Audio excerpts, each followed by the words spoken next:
Hello friends, welcome to channel final try. आजच्या व्हिडिओमध्ये आपण डेफिनाइट इंटिग्रेशनचा प्रॉब्लेम बघत आहोत. दोन प्रॉपर्टी आपण बघितल्या होत्या. त्या प्रॉपर्टी वापरून आपल्याला क्वेश्चन सॉल्व्ह करायचा आहे. इम्पॉर्टंट क्वेश्चन आहे. 4 मार्कला बऱ्याच वेळेस विचारला जातो. एक क्वेश्चन हा कंपल्सरी 4 मार्कसाठी येतोच. आता हा क्वेश्चन प्रॉपर्टी वापरून सॉल्व्ह करायचा आहे. हे सर्वात महत्त्वाचं आपल्याला कसं ओळखता येणार आहे. तर बघा, क्वेश्चन दिलेलं आहे आपल्याला, इव्हॅल्युएट लिमिट दिलेलं आहे, इंटिग्रेशन, आणि जे काही फंक्शन दिलं आहे ते प्रत्येक फंक्शन रूटमध्ये क्यूब रूट असेल, स्क्वेअर रूट असेल, किंवा कधी कधी सिंगल रूट असतं. या टाईपमध्ये क्वेश्चन आला तर त्या दोन प्रॉपर्टीजपैकी आपण कोणतीही एक प्रॉपर्टी वापरून क्वेश्चन सॉल्व्ह करू शकतो. आता ती प्रॉपर्टी कोणती वापरायची ते आपण अगोदर बघणार आहोत.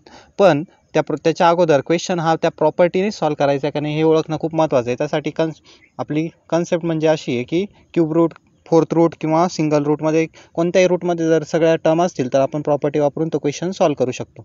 त्यानंतरची स्टेप येते, जे काही इक्वेशन दिलं त्याला आपण इक्वेशन नंबर 1 मानून घेतो. जे काही फंक्शन दिलं आहे त्याला आपण इक्वेशन नंबर 1 मानून घेतो. Let I equals to as it is 1 assume करायचं. 1 ॲझ्युम केल्यानंतर आता आपल्याला प्रॉपर्टी ओळखायची असते. कोणती प्रॉपर्टी वापरून आपण हा क्वेश्चन सॉल्व्ह करणार आहोत. आता प्रॉपर्टी ओळखण्यासाठी लिमिट महत्त्वाचे. बघा, अप्पर लिमिट दिलं आहे 5, लोअर लिमिट दिलं आहे 1, म्हणजेच ए टू बीचं लिमिट आहे आपलं. हे झालं ए, हे झालं बी, म्हणजे आपण ए टू बीची प्रॉपर्टी इथं यूज करू शकतो. बघा, मी इथं प्रॉपर्टी लिहून दिली, by using property. He property वापरून आपण क्वेश्चन सॉल्व्ह करू शकतो. प्रॉपर्टीचा एक सेपरेट व्हिडिओ मी बनवलेला आहे, तो तुम्ही आपल्या यूट्यूब चॅनलवर जाऊन नक्की बघू शकतात. त्यानंतर आता माझं ठरलं आहे की ही प्रॉपर्टी आपण वापरणार आहोत. प्रॉपर्टीमध्ये आपण काय करतो, बघा, इथे जे काही फंक्शन दिलं आहे ते फंक्शन रिप्लेस करतो. एक्स आहे फंक्शनमध्ये, हा जो एक्स आहे तो आपण रिप्लेस करणार आहे ए प्लस बी मायनस एक्सने. मग इथं ए काय येईल आपला 1, बी काय येईल 5. म्हणजे लोअर लिमिट जे असतं ते ए असतं, अप्पर लिमिट जे असतं ते बी. मग आता आपल्याला फक्त एक्स रिप्लेस करायचा आहे. जिथं एक्स आहे तो एक्स कशाने रिप्लेस करणार आपण, ए प्लस बी मायनस एक्सने. त्यानंतर रिप्लेस केल्यानंतर इक्वेशन बनेल, ते इक्वेशन आपल्याला फक्त सॉल्व्ह करत जायचं आहे. मग बघा, इक्वेशन इथं माझं बनलं आहे. इक्वेशन 1 बिकम्स, जे काय आपण इक्वेशन 1 घेतलं होतं त्याच्यामध्ये एक्स रिप्लेस केला. इथं 9 मायनस एक्स होता, मग एक्सच्या ऐवजी काय आलं, ए प्लस बी मायनस एक्स पण लायचं आहे. नंतर परत इथं 9 मायनस एक्स होता, परत इथं काय आलं, एक्सच्या जागी 1 प्लस 5 मायनस एक्स, म्हणजेच ए प्लस बी मायनस एक्स. ए आपला 1 आहे, बी आपला 5 आहे. इथे पण तेच झालं. इथे अगोदर एक्स होता, एक्स प्लस 3 होतं, मग ते एक्सच्या जागी आपण रिप्लेस केलं ए प्लस बी मायनस एक्सने. त्यानंतर आता हळूहळू सॉल्व्ह करायचं. इथं 1 प्लस 5 काय होईल 6, इथं 6 झाला. प्रत्येक ठिकाणी इथं 6 झाला, इथे 6 झाला, minus x as it is. त्यानंतर ब्रॅकेट ओपन केलं, हे ब्रॅकेट ओपन केलं मी, मग काय झालं 9 मायनस 6 प्लस एक्स. खाली पण ब्रॅकेट ओपन केला, हा 9 मायनस 6 प्लस एक्स, आणि खाली इथे बघा ब्रॅकेट ओपन केला 6 मायनस एक्स प्लस 3. हे सॉल्व्ह करायचं आहे. आता न्यूमरेटरला काय येईल 3 प्लस एक्स, इथं 3 प्लस एक्स.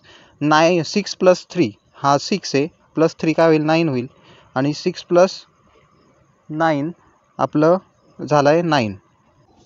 आता ही महत्त्वाची स्टेप आहे. सॉल्व्ह केल्यानंतर जे काही इक्वेशन येतं त्याला इक्वेशन नंबर 2 द्यायचं. बघा, इथं आता सॉल्व्ह झालं आहे ना आपलं, एक्सच्या जागी आपण रिप्लेस केलं होतं ए प्लस बी मायनस एक्स. मी इथं सॉल्व्ह झालं आहे. सॉल्व्ह झाल्यानंतर याला इक्वेशन नंबर 2 दिलं आहे मी, याला इक्वेशन नंबर 2 दिलं आहे. त्यानंतरची महत्त्वाची स्टेप काय आहे, adding equation 1 and 2. Equation 1 and 2 add करायचं. इक्वेशन नंबर 1 होतं आपलं ॲज इट इज, जे काही दिलेलं असतं ते. इक्वेशन नंबर 2 म्हणजे प्रॉपर्टी वापरून आपण सॉल्व्ह करतो. सॉल्व्ह केल्यानंतर जे काही इक्वेशन तयार होतं ते इक्वेशन नंबर 2, आणि नेहमी इक्वेशन 1 आणि 2 ॲड करायचं. इक्वेशन 1ला आपण आय म्हटलं होतं, 2ला पण आय म्हटलेलं होतं, मग आय प्लस आय करायचं आहे एल एच एसला, आणि आर एच एसला दोन्ही इक्वेशनची ॲडिशन करायची. आता इक्वेशन नीट बघितल्यानंतर डिनॉमिनेटर आणि न्यूमरेटर सेमच असतं. बघा, तुम्ही जर डिनॉमिनेटर बघितलं तर दोन्ही इक्वेशनचे डिनॉमिनेटर सेमच आहे, नेहमी सेमच येतात. न्यूमरेटरची फक्त ॲडिशन करायची असते आपल्याला. आणि इथे आय प्लस आय असतो, आय प्लस आय काय लिहायचा 2i. 1i प्लस 1i काय होईल आपला 2i. त्यानंतर डिनॉमिनेटर कॉमन आहे, मग मी कॉमन सेम आहे, मग कॉमन लिहिला, न्यूमरेटरची ॲडिशन लिहिली. आता नीट बघितलं तर डिनॉमिनेटर आणि न्यूमरेटर सेम आहे आपला, मग कॅन्सल होऊन जाईल. ही टर्म कॅन्सल, उरला काय फक्त 1 dx.